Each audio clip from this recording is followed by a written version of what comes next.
Application donc encore de la holding, dissocier les patrimoines professionnels et patrimoine privé, fluidifier la trésorerie. J'ai pris une contrainte assez forte qui est la contrainte des SEL, des sociétés d'exercice libéral, CELAL ou CELAS, et notamment dans le régime des médecins.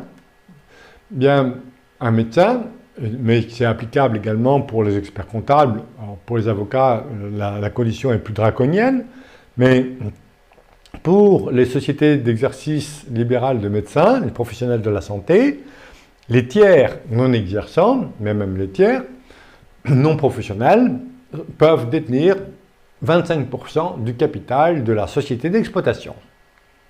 Donc vous voyez bien que c'est du capital ici. Pour les experts comptables, c'est les droits de vote.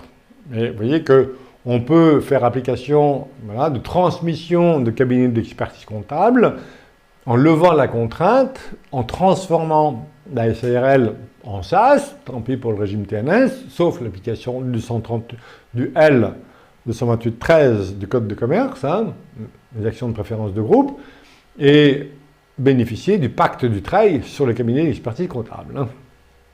Et si on a le temps, je vous parlerai d'une situation des SPEC, enfin des sociétés de participation d'expertise comptable. Et ici, l'idée, c'est que c'est pas du juste. Je suis médecin, là, je peux même pas profiter en fait du dispositif qui est applicable à l'ensemble des chefs d'entreprise. Et donc, voilà, je veux transmettre mon patrimoine, je veux diversifier patrimoine professionnel et patrimoine privé sans avoir nécessité éventuellement de verser un dividende. Bon, je crée une holding AIS, gestion privée, et je fais remonter le dividende, toujours motivé pour éviter l'utilisation abusive du régime Murphy, et je fais remonter majoritairement le dividende au sein de la holding où mes enfants seront majoritaires en capital. Bon. Motivé, là il faut motiver parce que vous voyez bien que je suis associé de la SEL. Si je fais remonter un dividende inégalitaire au profit de la holding où mes enfants sont majoritaires en capital, il s'ensuit que je leur transmets un patrimoine en franchise de droit de mutation à titre gratuit. Bon. Donc je motive l'opération. Ça fait une quinzaine d'années, j'ai un expert comptable qui m'a recontacté là récemment et qui me dit « Monsieur Réal, bon, c'est formidable votre holding sur les professions libérales. J'ai dit « Mais est-ce que tout est gardé quand même, tout est protégé quand même de l'utilisation abusive du régime Murphy? Parce que depuis 15 ans, c'est apparu quand même. Ah bon, ah oui, c'est vrai, oups, voilà. Bon. Donc, il faut regarder, il faut motiver l'opération. Donc, et en plus, comme il s'agit d'une CELAL en bas, eh bien, si la part des dividendes qui sont versés à la holding échappe au SSI, aux charges sociales sur le dividende. Donc, ici, alors j'ai mis 80, 20, 80, mais bon, l'idée c'est que la holding peut détenir 25% du capital. C'est pas la peine d'aller jusqu'à 25%. Je mets les enfants majoritaires au capital de la société civile et par le jeu d'une distribution inégalitaire, 80 du dividende qui remonte à la société civile, cette partie-là n'est pas soumise aux cotisations sociales, notamment, et peut bénéficier du régime Murphy. Dès lors que j'ai une motivation économique valable. Mais c'est facile, il suffit d'écouter et de poser les bonnes questions. Enfin, voilà. Et au plan fiscal, regardez, si je suis en CELAL avec les charges sociales sur le dividende, j'ai l'IR, les prélèvements sociaux également, donc ça fait mal. Wow. Donc sur un dividende de 20, il reste 11. Pour la quote-part de frais et charges, si le résultat est versé à la holding, il est quasiment intact. On a vu que sur 80, il va être de 78, 79 après impôt.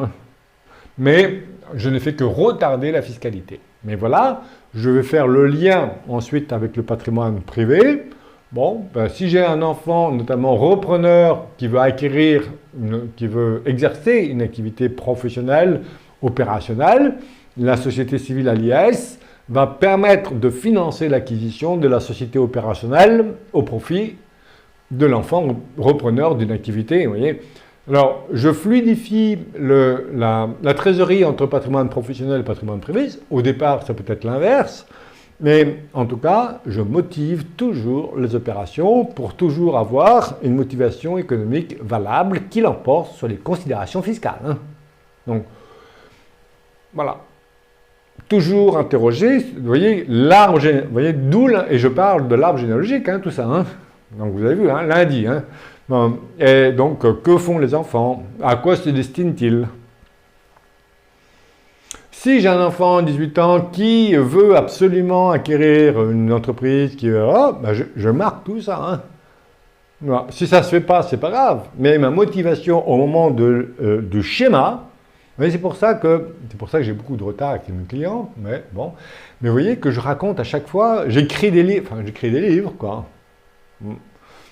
Évidemment, tous les logiciels en gestion de patrimoine, hein, je ne les cite pas, mais je les ai tous essayés quand j'étais salarié, donc, mais ils n'ont pas changé. Hein. Il n'y en a aucun qui prend le caractère humain.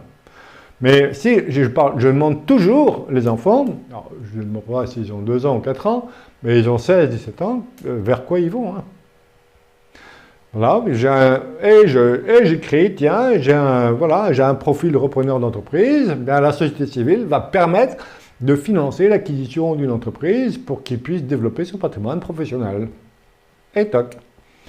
Et la société civile va me permettre notamment de faciliter l'obtention du crédit bancaire. Parce que si j'avais sorti les liquidités par un dividende, certes qui est taxé au PFU, ok, mais que j'aurais éventuellement, la banque ne m'aurait pas forcément prêté, alors que la présence de la société civile à l'IS au sein d'une société opérationnelle, ça va faciliter l'obtention du crédit bancaire.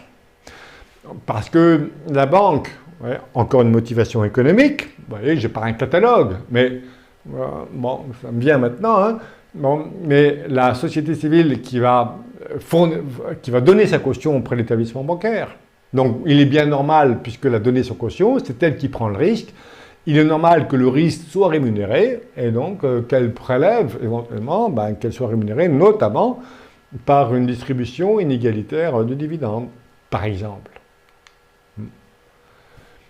Et accessoirement, pas de charge sociale sur le dividende versé à des personnes morales à l'IS, pour le moment. Parce qu'il y en a qui font que des holdings pour ça. Hein. C'est bien connu dans le monde libéral de la santé. Hein. Et je rappelle le bénéfice du régime Murphy.